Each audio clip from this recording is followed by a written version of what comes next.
than yesterday. We should see sunny skies and a high of 89. Tonight's lows, mid-60s. The 21st annual Heart of the West at Carousel Ranch is Saturday, August 26th at 6 p.m. Enjoy a fantastic live and silent auction, a delicious dinner, dancing, a casino, and a demonstration by the amazing riders of Carousel Ranch. For more information, go to hometownstation.com.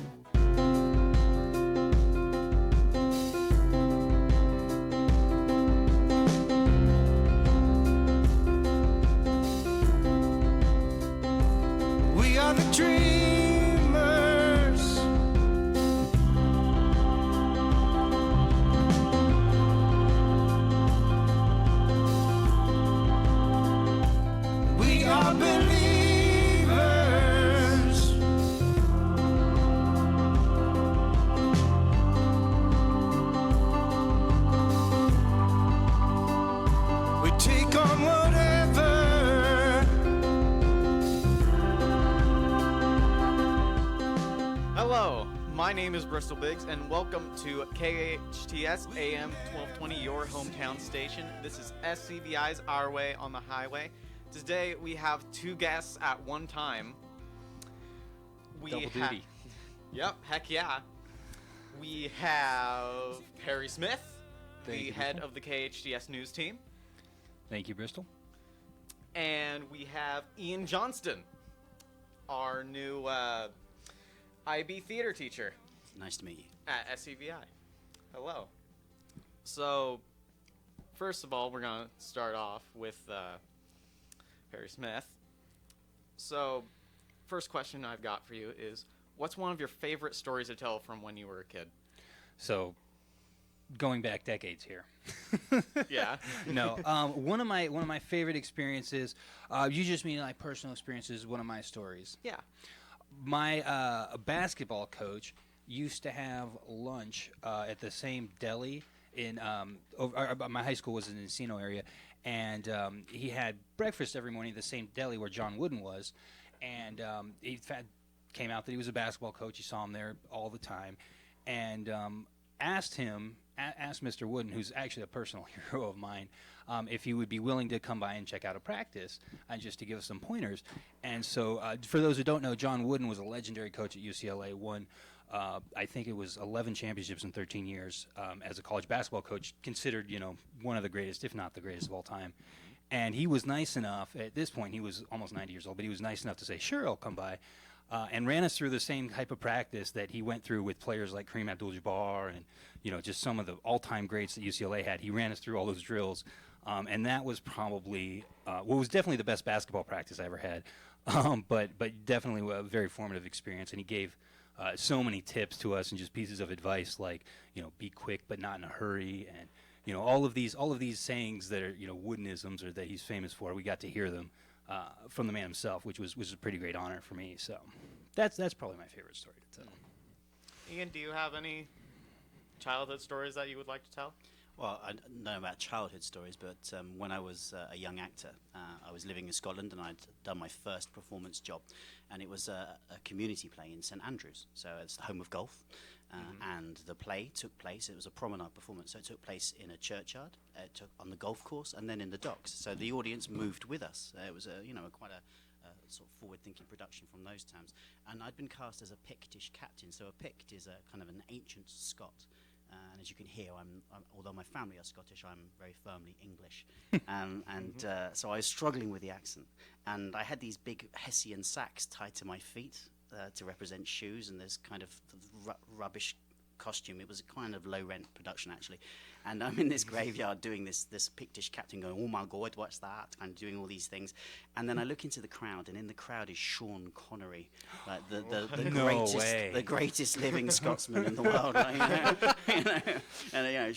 No disrespect to Rod Stewart. Yeah, so obviously that's James Bond. I'm looking at James Bond, and I can see, and he's got an umbrella because it's raining. So there's probably about I don't know 90 people watching the performance. He's one of them. He's got a massive golf umbrella, and I can see him looking at me, and he's narrowing his eyes, and I know he's he's thinking, yeah, she's not very good, is she? I think his accent's absolutely awful.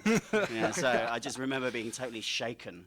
And the word got round the cast that Sean Connery was there, and we all fell apart because it was like Sean Connery. So it taught me a lot about persevering and grit and getting through a performance, because sometimes things will happen that will throw you a curveball and you've got to carry on. So it was quite an interesting experience. Wow. And now, were you able to talk to him after the show, or did he stick around and talk to the cast, or give you some pointers on your No your one gets near accent? Sean Connery. No, I think he was more interested in golf, and he'd just literally come across the performance, because he goes back to St Andrews a lot for golf, and there's a good curry house there as well. So. Oh, there you go. I love that idea, though, that he goes around and heckling actors' performances as one of the greats, but, yeah. Yeah. Very That's cool. awesome. So, Perry, kind of tell me the story of how you wound up here at the KHTS News Department.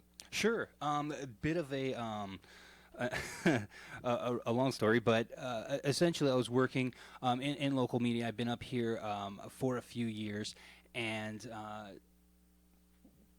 what KHTS does specifically is focusing on the Santa Clarita Valley.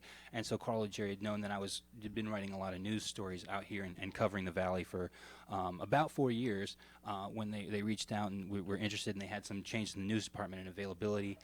A spot was open, and asked them if I would like to. And never worked in radio before, to be honest. Learned kind of a lot of it on the fly. Had a broadcast, a little bit of broadcast experience and background, but never specifically in radio. Had done video, had done audio, had done a little podcasting, had worked in newspaper, but this was certainly a new opportunity, and I was really excited. I knew Carl and Jerry are super dedicated to this community, and just having worked up here a few years ago, kind of getting a taste for that. I love it up here, so the opportunity to do that was just something I didn't want to pass up.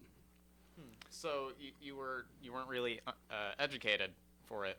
Yeah, classically trained in radio. I learned it all on the not at all. Learned it all kind of just through some of the people here and some mentoring people like Kyle, our station manager, taught me a lot about being on air and presence and just keeping things going and that kind of thing. But a lot of it is relying upon my job here is my news background, so that kind of helps out, and I lean on that when I get in a pinch. Okay, so a lot of mentoring and a lot of what's it called, trial and error. Exactly, a lot of, hopefully more trials than errors, but yeah, a lot of them. Well, I mean, you gotta have those errors. Exactly. No, and what's great is we try to look at it here at the station is they're all. It's not so much an error is like a learning opportunity. You know what I mean? Mm-hmm. It's an error if you don't learn anything from it, or you can't take away anything from it. But we always try to do that and kind of look at things from that perspective. Okay. So I know that you're associated with a lot of nonprofit organizations, most notably domestic violence. Can you tell me a little bit about that? Sure, and that's again one of those things I was talking about being in this community and working with the community instead of just covering it. Is I had the opportunity a few years back to join the board of the Domestic Violence Center, and it's a great operation. It run by Linda Davies, and she is just an amazing person in this community and does so much. And reached out, and because they had an opening on the board, and I love working with them. They do such great work in helping people who have had their lives torn apart by domestic violence a lot of times, and just kind of getting them the resources. Actually, what's exciting about that is that in the last year or so we've been looking to merge and have just now finishing kind of up that process of joining the Domestic Violence Center with the Child and Family Center. We had got a grant that looks at where nonprofits can merge together to kind of create some synergy, and what that does is it frees up a lot of dollars because you have less money going to a lot of different sources and money kind of concentrated. So nonprofits are coming together and kind of seeing where they can serve communities and populations that have similar needs. Like obviously domestic violence affects the whole family, so merging with the Child and Family Center was kind of a natural synergy partnership, if you will. So yeah. So, and you're basically working with these nonprofit organizations now? Yeah, it creates opportunities for us to be able to really cover what's going on in the community, but also to affect some change. what they're doing now, like again with the Domestic Violence Center and Child and Family Center merging, now we have events that are a little bit bigger, and we can promote them together. And my work is on the board is more about raising awareness just through opportunities like working with the radio station and creating media so that people know what the center is doing and both centers are doing. Okay, so where do you usually look for this kind of stuff, the news material that you have? Stories. Yeah. That's what's fun about local journalism is it's really about the hunt for stories, and a lot of times we're lucky and stuff comes to us that they recognize that what we do in the community, and we're always trying to get the word out on news and local events. So people will email us, people will call us and say you have to hear about what's going on, or did you see that program at SCVi, or anything that's going on in the community is fair game for our coverage. So we do that. We get people bringing it to us. We also do a lot of looking through public records, actually, which is not as exciting, but sometimes it's interesting what you can find going through, say, a city council agenda, or what the Board of Supervisors are doing, because they meet every week. So we have a lot of opportunities there, and we always try to find just things that are going to impact the community, things that will be of interest to people who live out here. Okay. So how long have you been working in news? In news total, about 13 years now. So. All right. Cool. Yeah, and most of that has been spent at the local community level. Worked a little bit in Washington, a little bit in Central Valley in California, up in the Fresno area, and in Alabama for a year, and then throughout California. So. Washington, D.C.? Washington State, actually. Yeah. Oh, cool. I'm from there. So. Really? Which part? Yeah. Grace Harbor. Oh, okay. So I lived in Port Orchard, but I worked in Bremerton, where the naval base is there across the water.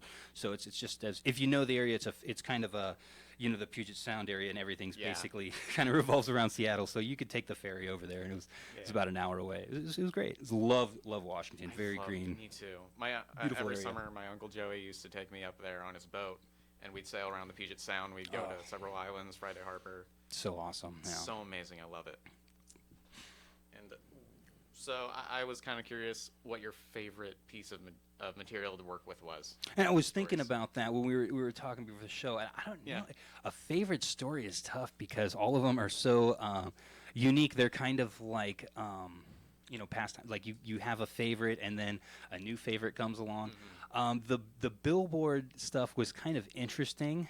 I don't know if for those that don't remember, the city kind of took on a controversial billboard plan a little while back. It was going to replace all the billboards within city limits and pull them down, and that was interesting because it galvanized so many people and brought so much interest to what we were doing. And anytime a story is able to do that, it's fun, and it's a little more exciting than just a lot of the kind of de rigueur, the average stuff that goes on. But and also elections. I'd be remiss if I didn't say that elections and election season is real fun.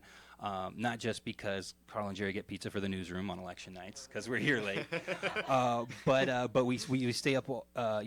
Most of the day we're just constantly going, and that's that excitement, that adrenaline is really a lot of the reason why the draw of journalism is. It's a lot of fun. It's fast paced. It's intense, and it's deadline oriented, and you want to get the story first. And during election time, that really becomes a hyper focus because obviously a lot of people are turning for election results and what's going on in the local elections, and that's one of the few niches where, especially KHTS can do it, as well or better than anyone because we're here and we're the local source, and we have people coming to us and turning to us and giving us that information. So that's a lot of fun. Yeah. So. What do you usually try to focus on specifically when spreading news? I know that you've done domestic violence work. Sure. But what else do you do? We really try to again look for stories that impact the community and what is our audience looking for, because if I put out stories that I think are interesting but they don't connect with our audience, then I probably won't keep that audience for too long. So that's my logic, is trying to find out, keep the finger on the pulse is kind of what they say, and what is the community interested in and what is the community following. So in Santa Clarita, we're a very we're a family-oriented community, as you probably noticed, and so like education is a big topic. people move up here because there's so many great schools, and so they want to know, what's going on in the classroom and what are our education leaders doing.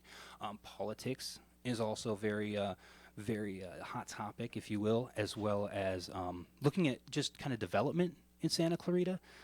We're a very fast-growing area, and you'll see construction all the time, so people want to know what's going in where, what's happening here, are there new homes coming? So just kind of those topics of what's going on in our community. Like if you look around outside, that's kind of, that's what we cover. So we're looking at, what are people noticing, what are people talking about, and just trying to stay up to speed with that, so to speak. Yeah. By the way, Ian, if you have anything on your mind, have anything about to say. I'm just hogging the microphone. No, I'm just listening. It's all good stuff. All right, cool. Well, I was wondering if you... I know you've been doing this for 20 years, you said? 30? 13. Wait, 13. Oh, man. No, about 13. 13 years. Yeah. Okay. So I was It might feel like 20 some days, but today I'm having fun. Yeah.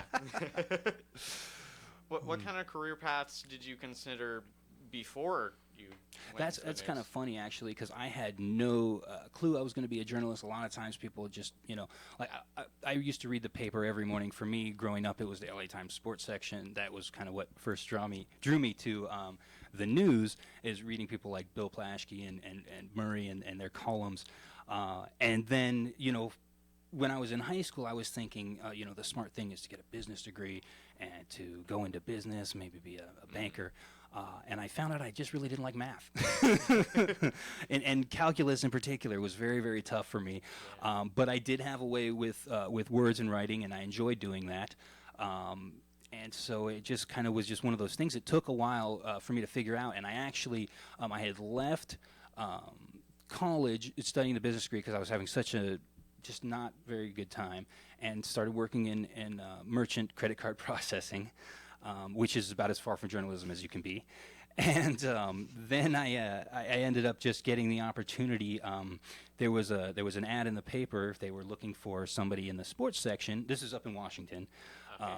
They were looking for an ad in the paper for somebody to do the agate, which if you don't know, and not too many papers have this anymore, if you look at the sports section, there's the scoreboard page where everybody calls in and they'll say, oh yeah, we lost 10 to 8, and this person had this many runs, and somebody has to take the time to type all that up so it gets in the paper and put it in the tiny print, and that's they call it the agate person, because that's the type of font that they use.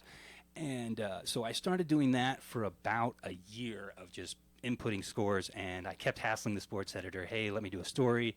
I'm going to Olympic College, because at this time I decided to go back to school and just figure out what I wanted to study, because I knew it wasn't business again. And I just kept hassling, hey, let me cover Olympic College, which is the school up there. I can cover their sports team. I'm trying to, at that point I'd taken a journalism class and I was having a lot of fun with it. And he finally let me do it, and just started once a week. I'd do a story on, like the college softball team, or if there was a new mascot, was one of the stories that I did early on, which was actually controversial, because it was like they had this mascot for like 40 years and they wanted to change it. It's just like stuff like that. I just started picking up and seeing the reaction to people had to what I'd written was so much fun, and I just kind of I enjoyed sharing information with people and being able to report something that nobody knew before, and that was a lot of fun, and just trying to do that after a while. And so I kept on. When I finished at Olympic, then I went to Fresno State and started to study print journalism, which again I thought at that point that I'm going to be a print newspaper reporter. And the first thing my journalism professor said was, you're a really talented writer, but I'm strongly suggesting you do not go into print. and this was the guy that was teaching me how to write really long enterprise stories, and I was just like, why, what's going on? He's like, well, the industry's moving this way, and we're kind of going in another, and we really suggest the multimedia focus for anybody who's looking into journalism right now, because print it's going to be very tough to find a job. And this was in, you can imagine 13, 14 years ago, the writing was on the wall. The newspapers were struggling with advertising revenue because of the internet, and because so many ways to get news now. And the market was getting crowded. So he was like really suggesting, study multimedia. But no, I loved print. I loved writing. So I stayed with that, and now here I am. Someone more than a dozen years later, a multimedia journalist. So he was right. He knew what he was doing. Thanks, Gary. But it helps to listen to and to be able to have great mentors and teachers like I was able to. I was lucky, and but sometimes you just have to learn and experience stuff on your own, and you know what I mean, and you can go out and try it and learn the lessons. So. Yep. How my dad actually became a lineman was he didn't even know if he would like being a lineman. He just kind of say, "Hey, let's go to trade school," and then he ended up really liking it. Awesome. And what is it like about that? What? Sorry, what? What does he enjoy about lineman work? I guess kind of the how it makes his mind work. Interesting. Yeah. Maybe the danger of it. And I think that's it. I think there's a niche for everyone, and if you're able to experience things and try new ones and find something you enjoy, that's so great. Like we always joke around here. It's like, another day of work. It's like, no, I don't really work. I love this job. You know what I mean? So if you're able to find something you enjoy, I think I was very lucky. Yeah. Yeah, definitely. So how much time do you spend looking for articles or looking for news to find? Interestingly enough, I think it's kind of a constant. It's the challenge really is kind of turning it off and not looking for articles, and my fiance Kirsten will tell you that it's just such a nonstop. There's a 24-hour news cycle, so we read media, we read news all the time. We pick it up in the first thing you do in the morning. For some people is check their phone and see what the news stories are, see what's on Twitter, and at the end of the night, last thing a lot of people do is they'll read and find out what's going on. And obviously throughout the day, we're constantly posting content. So it's kind of an ongoing, all the time process, and it's just kind of about figuring out, when to, like I said, when you need to. When the focus is and when it's time to kind of turn it off and pass it on. But for us personally, we're kind of always looking for news. If I'm talking to a source, I'll definitely give them my cell phone number and tell people, call me anytime, because that availability and that connection to your audience as a journalist will only help you get stories and get sources and encourage people to reach out and give you information. And for us, information is really, it's everything. Yeah. Definitely. So even when you're off the job, you really are on the job. It's an on-call thing. Yeah, definitely. Like if an emergency happens in the middle of the night, one of you're talking about some of my favorite stories. This isn't a particularly positive story, but we found out, there was a murder, and we got I got a text at the middle of the night. Hey, something's going on in Newhall, and it just woke me up at 2 a.m. I was like, oh no. And when usually when somebody's texting you at that hour, it's not there's the storm outside.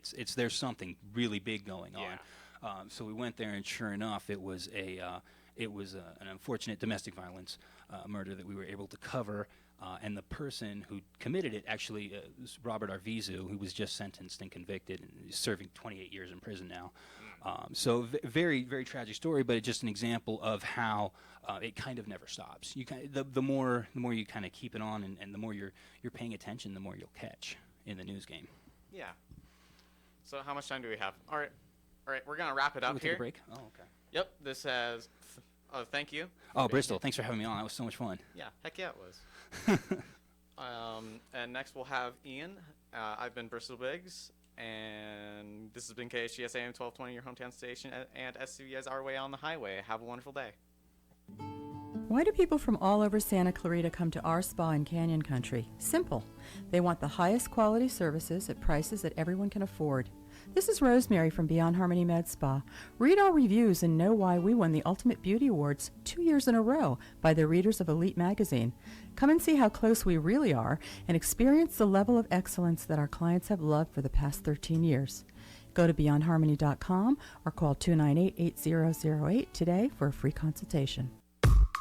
Start your finish at College of the Canyons. You need open classes? They've got them. Choose from 3 different campuses: Valencia, Canyon Country, and online. They make it convenient for you to start your finish. COC also makes college affordable with low enrollment fees, financial aid, and scholarship opportunities. Start your finish at College of the Canyons. Register now for fall classes. Visit canyons.edu and get started. You're constantly on the go. Why not be on the go in the comfort and style and safety of a new Nissan from Valencia Nissan?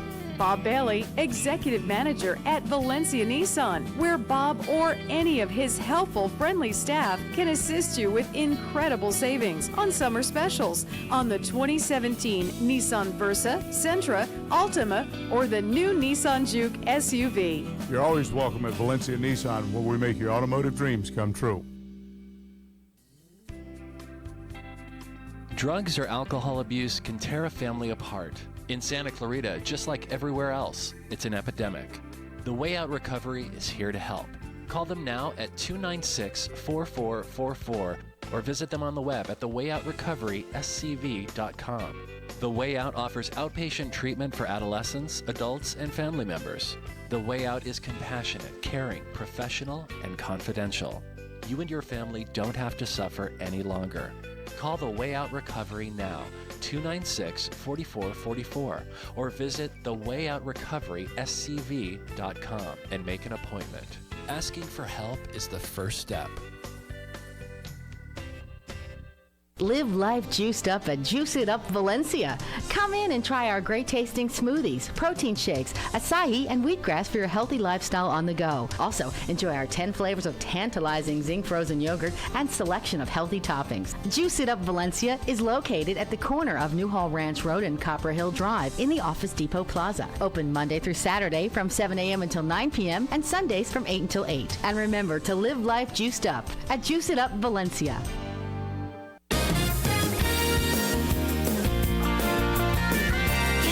KHTS.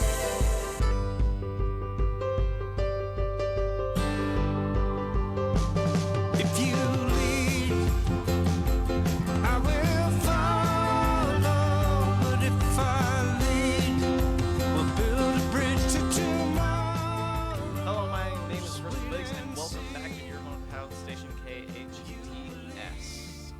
SCVi's our way on the highway. Amber Raskin's here now. So, hi everybody. Hello. Thank you for having me. Yep. And here's Ian. I'm still here. Yes, he is.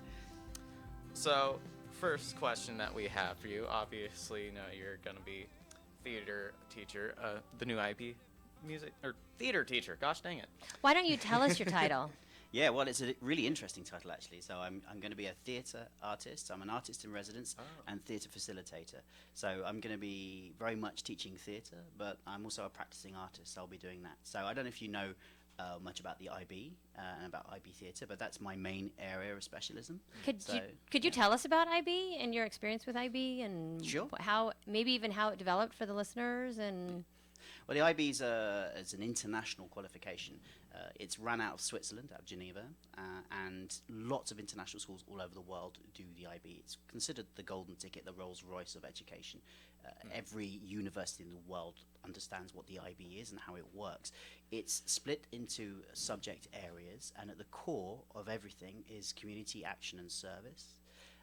And also an essay, an extended essay. So when you go and do the IB, it's very much a holistic education which looks at all of the areas of the arts, the sciences, the humanities, modern languages, and then also imprinted in that right at the core is looking at your community, looking at the wider context of community, so looking at world events and how you as a global citizen can make a difference, and it's also looking about how you can be creative and what action you can take. It's very much a grab the experience and run with it kind of examination. Yeah, it's very, very. I didn't know colleges respected it that much. Yeah, that's why it's a great fit for SCVi, huh? Doesn't that sound like what we do at SCVi, grabbing your education and running with it? Yeah. And a lot of people in the States, and I know you recently from London, you recently moved from London and have been in many countries around the world, but in America, a lot of times they compare it to AP. You're familiar with AP. Yeah. And can you tell the difference for the listeners so that they people can see? Because a lot of people, when we go out and explain what IB is in the community or in the education community, really in all nationally here, people say, when we say, oh, it's a little bit like AP, they go, oh, okay. But however, I know that is not doing it service. So I'd love for you to explain why you think it's superior to AP and why. I'm sure the reasons will match why we chose it at SCVi. Well, I've seen lots of education systems from around the world, and I'm more familiar with UK education systems than US education systems. But I think what the IB really does, that not many education systems do, is it allows the learner to take control of their own learning, and it really makes people create acts of synthesis across the subjects. And I know that SCVi do that as well, because it's all about project-based learning. And I think the IB was one of the trailblazers in doing that and making sure that students that study are starting to make those connections between different elements. It's not isolated subjects. It's not, oh, I'm doing this, I'm doing a science, you might, for instance, in the Group 4 project, you might study bread. And in science, you might look at yeast and autolysis and how things might happen.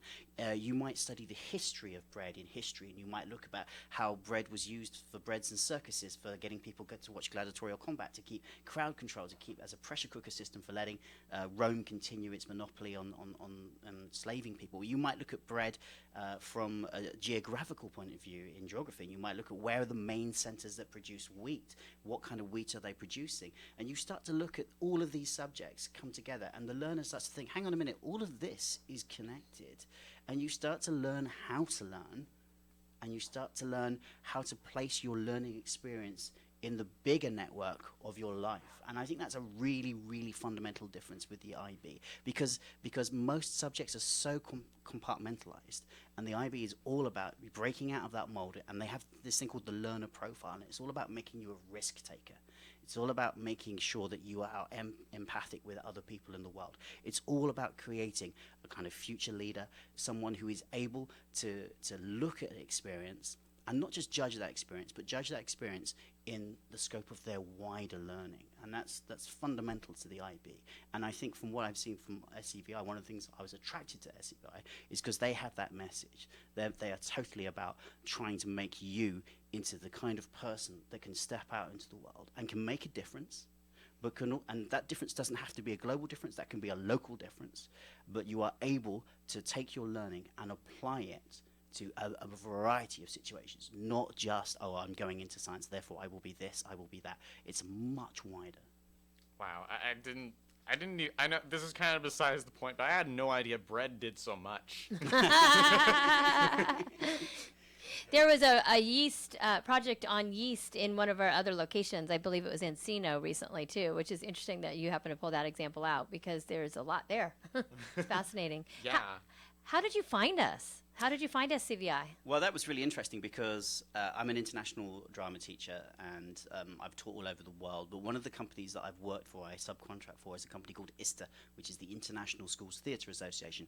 And this is a group that organises festivals in theatre all over the world. At any given year, there's probably about 60 festivals around the world. And what will happen is a school, it's somewhere in the world, will say, we'll host a festival. And then 7 schools from around the world will descend, or 7 or 8 schools will descend on that school for 4 days of theatre. And over that period, we'll create normally some kind of piece. We'll work towards a piece, and there will be skills learned. There is an IB-specific festival called TAPS. And there's one in New York, there's one in London, there's one in Singapore, there's been one in Bangkok I've done one in India. And this particular one, it was in London. In the West End, I think it was the Dominion Theatre, I think we were somewhere like that. And I was looking down my list of students. I'm an ensemble leader, so I will take a group of about 30 students. There's about 100 in all, but they're broken into smaller chunks. And I will curate their experience for the 4 days. And I noticed that I had some guys from LA. I thought, oh, that's very interesting, because generally speaking, for the European ones, it's mostly European schools, and now and again a couple of Asian schools, because it's expensive for Americans to travel all the way across. So I thought that's very interesting, and also more interesting that you guys were from Los Angeles, because that's a journey. that's a real journey. So I was like, that's really, and I met these people, and they were lovely students, and they formed part of my ensemble. And I noticed that these two ladies kept coming in and watching the classes. And I have an open door policy, so that's not a problem. I always say, like, if you want to come in, come in. If you want to join in, join in. And these two ladies were very focused and very watching, and then they would come in and they would talk and they would huddle and they would go off. And at the end of it, I was just talking to some of the students, and actually Amber came up to me and she said, hello, I'm Amber Raskin. I have a school in California. You've been teaching some of my kids. They really like you. I said, I really like them. And she said, would you like to come out and do some workshops? I said, I would love that. I would love to come to Los Angeles and do some workshops. So she gave me a card, and then she turned around and just as she was going and said, I don't suppose you'd like a job, would you? You know? And I said, well, no, we'll do some workshops. We'll do some workshops and we'll have a chat about it. But I said, that sounds really, really exciting. And then last February, I came out to Los Angeles and I met up with people, and I went through a very, very involved recruitment process to check that I was the kind of person that would fit the school's kind of ethos. And I enjoyed that immensely. That was so much fun. And it was great because I've had a lot, as an actor, I've had a lot of jobs, because as an actor, a lot of the time you are out of work. So a lot of the time, you are doing other work, and I'm sure that every actor in the Valley here is going, "Yep, that's the way it is." So I've been like a waiter, I've been a busboy, I've washed cars, I've cleaned lime kiln ovens, I've picked fruit, I've done all of these jobs to keep me going. So I've been to a lot of interviews, and a lot of interviews are very cursory. You meet the person. They ask you a few questions. They ask you one curveball question to try and trick you, maybe, to see how you react. And then you're done. Then it's very much, thank you very much for coming. We'll be in touch. And this experience was completely the opposite. I was made to feel very welcome. I was sat down. I was interviewed by students, which was really important to me. I thought that was brilliant that they included students. And the students weren't asking prepared questions that the teachers had given them. The students were asking questions and going off script and asking me questions that they had thought of themselves. I was interviewed by parents. Again, I've never, ever had that in an interview for a school where the parents have been involved. I was interviewed by a variety of teachers. And then finally, only at the end, was I interviewed by if you like, the senior management team. So it was a comprehensive interview, and all through that period we were given little tasks to do and kind of tests of how to get together and work as a team. And I thought, yeah, this is exactly what the IB promotes, and this is exactly the kind of place that I would like to be working. So yeah, so that's how I met the group, and that's how I came out here. So just a quick question, Yeah. personally for me, was that program where you got a group of 30 kids going up, was that last year? Yes, that was. I've been doing that for ISTA for over like 9 years, but yeah, that was. And those two kids from Los Angeles, were they from SCVi? They were. Yeah. Okay. Was one of their names Kimberly Floyd? I think so. Yeah. Oh my gosh, that's my friend. I know her. We had 7 kids, Yeah, and they're more- Daniela and I chaperoned and took the kids over last October. And one of the Heck things yeah. ISTA does is they put the children in, they put the students in different groups, so so you didn't get just an SCVi cluster. They were spread up amongst and that's very important to make sure that they make friends and they get more contacts around the world. Because you have to understand that as soon as you go to one of these festivals, all of a sudden you've got yourself a network. You've got yourself a network of 100 other theatre students, all in the same boat as you, all doing the IB. And you're encouraged to use those because those are now primary sources. If you're wanting to investigate some kind of drama in a different country, then if that person's in that country, it makes it so much easier for you to get in touch and then say, yeah. So, and we're going to New York this year. We're going to alternate New York and London every other year for the IB students in theater. And we did go to dinner as part of the program. You study a certain kind of theater, and then you see a similar kind of theater in a professional setting in the evening. They provide all of that. And so we would all go to dinner before and hang out after. And absolutely, the kids had got friends from Belgrade and all kinds of other places around the world that they never would have met otherwise. And they now have their Facebook friends with them and talk to them still, and they do have a network from going there, which is why that's one of the reasons we decided to alternate between New York and London, because New York, obviously theater, Broadway, that's the Mecca, and London is also that way. So going between the two, you get a wider network because there's different people that go to both, and they get to experience seeing both of those cities by alternating.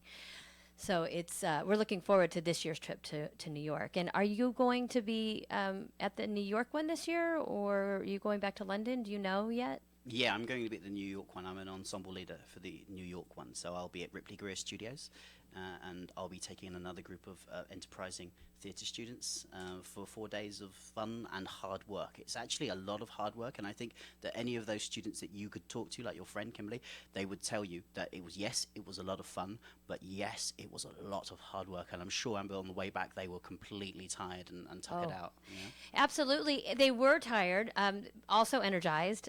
Being young, you guys stay up really late, even when you're working all day, and they did that.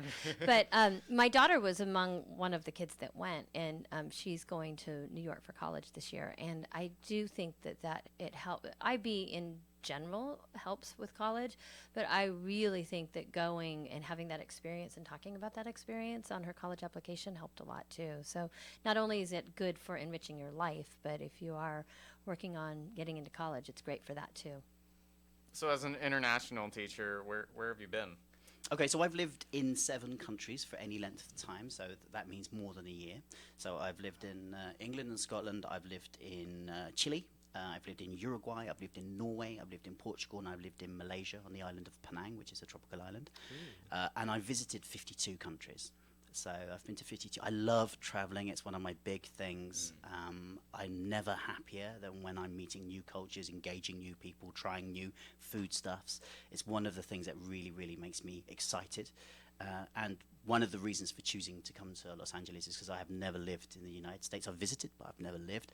And I am very much looking forward to juicing this experience for all it's worth, for getting up and down the coast, getting into the interior, getting all over the place. I think Los Angeles obviously is a great hub, and it's going to give me the opportunity to travel and to meet people. But yeah, as an internationalist, I very much... The other reason I love the IB is because it is the international baccalaureate. It's the focus on the international. It's like creating an international community of learners and people. But I mean, I've traveled a lot. Yeah, I mean, my family, I have a family, they've all traveled with me as well. So how does your family feel about it? They feel really, really good. I actually had a chat with them yesterday, and I said, "How are you settling in?" And bear in mind, we've only been here for 5 days. Yeah. So the jet lag is still wearing off. We're still waking up at 3 a.m. going, "Anybody hungry?" Yeah, that's the funniest thing to me about travel and in different time zones is I'm hungry at the weirdest times. Yeah, and it really is, and it's like that. And I have 3 children. I have a wife and 3 children, and my children are 14, 12, and 8. And the middle child, Caitlin, that's my daughter, she is super, super excited. And one of the observations she made is that everybody here is so friendly. Yeah, I'm not saying that British people aren't friendly. We can be a bit reserved. I'm aware of that. I'm probably not the best case in point there because I'm actually quite a talkative English person. But I can think some English people are quite quiet. But just for an example, just going into a store, people asking us about our day and being genuinely interested and then pursuing that conversation a little further. And we were like, well, these people, they don't even know us. Why are they talking to us? And it's really, really sweet. And also people in the school. I went on a retreat with the school, a staff retreat. And we did some circus. So we were like hanging from hoops, we were doing acro yoga, we were doing hand balances, juggling, we were doing all of these things, and everybody kept going, hi Ian, hi Ian. I was like, I have no idea who any of these people are, but they really, really made me feel welcome. And I think we've all experienced that since we've been, in the short time that we've been in LA, we've just experienced nothing but friendliness, and that's a really, really lovely way to come into a country. Because sometimes when you go into a country and you're very much the alien, it takes a while to get a hook on the people. And like when we're in Norway, the Norwegians are lovely people, but it does take a while to get to know them, to sort of penetrate that kind of area and find out where you have commonalities. We haven't had that problem here at all. It's just been super sleek, just coming into this environment and finding everybody willing to help us, wanting to know who we are. So it's been lovely. I had a Chinese exchange student follow me around it was an SCVi program, in fact. I've done that for, I think that was my 3rd year. I am still in contact with him, and that's what he said. He said that America's extremely friendly, and we're a lot more close than people are in China. And I thought that was kind of interesting. It's part, yeah, no, it is. It is interesting. It's part of your culture, and I don't know why. I'd like to find out why, but it just seems that there is a very open, honest approachable nature to a lot of Americans. I mean, in New York, when I was in New York, people are much more sort of closer and busy, and I found, like, I went to get a sandwich, and people were like, yeah, buddy, do you know what you want? Get out of the way, kind of thing like that. It was much more like that, you know. But over in the West Coast, everybody's, like, a lot friendlier, and everybody's very, very open and just inviting you. I talked to a sheriff yesterday. Now, I mean, I would never talk to a lawmaker in the UK. I'd be terrified. But, this sheriff just came up to me, and he was like, hey, how's it going? And what are you doing? And we had a chat all about Santa Clarita, and he gave me some tips about the local area, and he talked to my children like they were adults as well. He said, who are you, young man, what's your name? And he talked to them, and it was really, really lovely, and we came away having a really good experience from talking to someone. So it's nice to meet leaders in the community and find that they are just as accessible. So that's a really lovely thing. That's amazing. All right, we're gonna wrap it up here, so we'll be coming back again for a 7-minute segment, but I'd just like to say thank you to Ian. You'll be staying here for the 7-minute segment, won't you? Yeah, I'd love to, yeah. All right, and you too, Amber? Oh, yeah, absolutely. All right, so let's wrap it up here for a short little break. You are listening to your hometown station, KHTS. This is SCVi's Our Way on the Highway. Have a wonderful day. The best live theater can be found right here in the Santa Clarita Valley. The Canyon Theater Guild has been entertaining audiences for decades with top-quality musicals and plays. Located in Old Town Newhall, the CTG also offers workshops for the young actor in your family. For more information, call the box office at 799-2702 or go to canyontheater.org.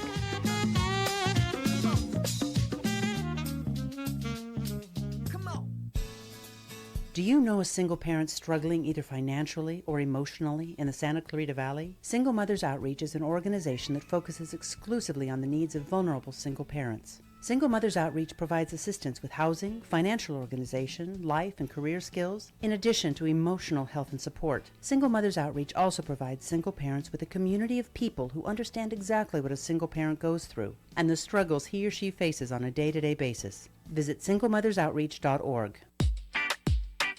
Weekends are now exciting in Santa Clarita as Persia Hookah Lounge hosts its House of Entertainment every weekend night from 8 to 11. Thursdays feature a DJ on the hookah patio. Stop by Fridays for performances by Belly Dancer of the Universe winner Jasmina, or Saturdays to hear great local live bands. Persia Lounge also caters for both homes and businesses, starting as low as $8. Discover Persia Hookah Lounge on Main Street, where it's all happening in Old Town Newhall. Persia-lounge.com. The tribute bands are back in the Corona Cantina every night at the AV Fair, August 18th through 27th.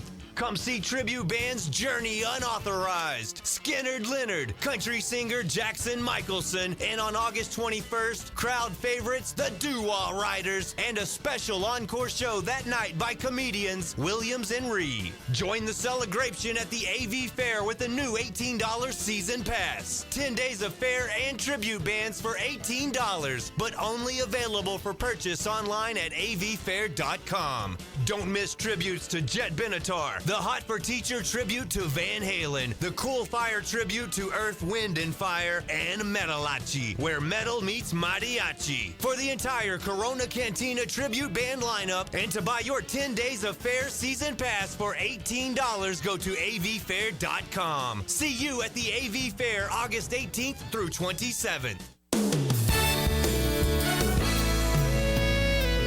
KHTS.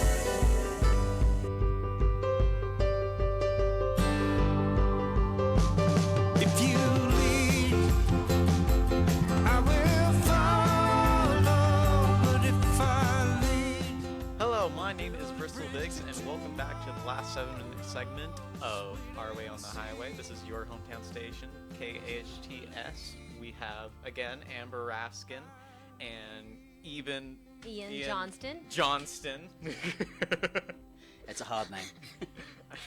Sorry. Actually, my name is always misspelled, so don't worry. If it's not missaid, it's misspelled. I noticed that we did that too, that we misspelled it to begin with. It's Johnston or Johnstone, but my Yeah. name is Johnston. It's Johnston, and this is a Scottish thing because my family is Scots-Irish, so they're traditionally Protestant in their roots. So I don't even have a middle name because my father couldn't afford one. So. Yeah, that's kind of the same exact thing with me. The emails that we were actually using is my school email, and it's Bristol Briggs instead of Biggs. Briggs is kind of a common thing here, I guess. Okay, all right. Well, then we are brothers. Are you in telling me names. your name is Bristol Biggs? Yeah. And so I've seen it printed as Briggs all this time, and I never knew it was Biggs. Oh, that's funny. Tangled web we weave. Yes. Oh, yes. yeah. Well, for this last segment, I would just like to ask a couple questions. I know you wanted to do something for it. Yeah. What do you want to ask me? So, I would like to know, what kind of performances do you do? Okay, so I'm a multi-performer, so I have different performances. I'm a theatre maker, so I make a lot of theatre. Okay. I create original theatre. I don't like, generally, in my own performances, to use performances that have already been created. I tend to create my own. So occasionally I have done things like Romeo and Juliet and things like that. I tend to prefer to make my own. I'm also a cabaret artist. I also perform something called mentalism. Do you know what mentalism is? I do believe I have. I mean, I saw that show. The Mentalist. Yeah. Yeah, okay, so you've got a handle on it. But for those people that perhaps listening and don't know what that is, a mentalist is a thought reader. It's somebody that extricates people's thoughts by using sort of talents, for instance, NLP, or perhaps they're looking at people and they're listening to what they're telling them in their voice. And sometimes they're making intuitive guesses. And I do a performance where I take an audience and we have a journey through several effects that end with me managing to pull things from people's minds and actually helping people in the audience to do the same as well. So I have a bunch of people that are trainee mind readers, and I've turned them into kind of mind readers, a bit like Sherlock Holmes, you know, able to make deductive kind of reasoning and things like that. So as an example, when we met earlier today, I asked you to think of a word and you thought of a word, and you're happy that you've got that word. I got that word in my pocket. Yeah, great, all right, and you haven't shown anyone here that word. Unless I accidentally have. No, not to my knowledge. But you're happy to your knowledge. That's the word at the moment. The only person that knows that word is you, and it's in your brain. Yep. Okay. So what I would like you to do is not tell me that word, because that would be too easy. Got it. Okay. But what I would like you to do is place that word in your mind. Okay. And I want you to see a picture of whatever that word represents, because sometimes it's best to work in pictures. Okay. That's excellent for me. Bristol, automatically I can see I'm getting a sense of movement. Yeah? Mm-hmm. Now, this is something that you've chosen that has some kind of particular resonance to you. And what I'm seeing here, in your mind, can you walk around whatever, I think this is a thing. I think you've chosen a thing as opposed to an abstract concept. Whatever this thing is, can you just walk around it in your mind now? Great. Now, people can't see who are listening, but Bristol's eyes just flicked very gently to the side. This is normally a great example of something which is quite small, okay, as in, this kind of size. So, not too big, but not too small, but also the way you walked around it showed you did it fairly quickly because your eyes flicked and flicked back. So I know that this isn't like a house. You're not thinking of something like a house. You're thinking of something quite small. There's a quality of movement to it which seems quite eager. Yes? I guess so. I'm getting kind of some colours here, and I'm going to give you some colours. This is what I'm picking up. I'm picking up a kind of like a dark colour. Does that make sense? Does it make sense, or is it correct? Does it make sense? There's a dark colour. It feels like there's a dark colour surrounding this thing. Yeah. Yeah? Does that make sense? I can kind of get that. Yeah? Great. All right. I want you to concentrate on this thing again, and I want you to walk around the other way this time. Oh, that's fun. Okay, so this time you kind of took a little longer. So I don't know whether you're trying to trick me now. Is that what you're trying to do, Bristol? But I'm going to go to the thing. Okay, now I want you to think of the word as if you were spelling the word to a child. So you're spelling the word, whatever the word is. Mm-hmm. Thank you, it's a short word. Good. Okay, all right. Let's pick a letter. Maybe pick one in the middle somewhere. You got the one in the middle? Yep. Okay, just think of it in your mind and say it in your mind. Don't tell me. Okay, that's an O, yes? Yeah. Yes? Yeah. Okay, think of the whole word again. You stopped when I did that, which means it's very short. Dog. Yes? Yeah. Yeah, okay, yeah, you're thinking of your dog, yes? That's impressive. Is that your dog? Yeah. Yes? Yeah. Well, it's not the name of him. But No, but you were thinking of your dog particularly, yeah, which is why there was that kind of thing. dog. Thank you very much. Wow, I'm yeah. impressed. Okay, so there's a little bit about what I might do. That's a sort of mentalism application. So I do a show, and I'm hoping to get that show running when I submit my kind of teaching commitments at SCVi, and hopefully work with some of the students to get them doing some cabaret as well, because I think it's a lovely area of theatre that's not done as much as it should be. I think it's an area that's developing again, and there is a burgeoning LA cabaret scene, so I would love to get the SCVi students doing cabaret, Great. Which would be amazing. Right. Yeah. All right, well, we got to wrap it up here right now. I've been Bristol Biggs, it's been Amber Raskin and Ian Johnston. And you are listening to your hometown station, KHTS, and SCVi's Our Way on the Highway. Have a wonderful day. If you lead, I will follow. But if I lead, we'll build a bridge to tomorrow. Just wait and see. You believe I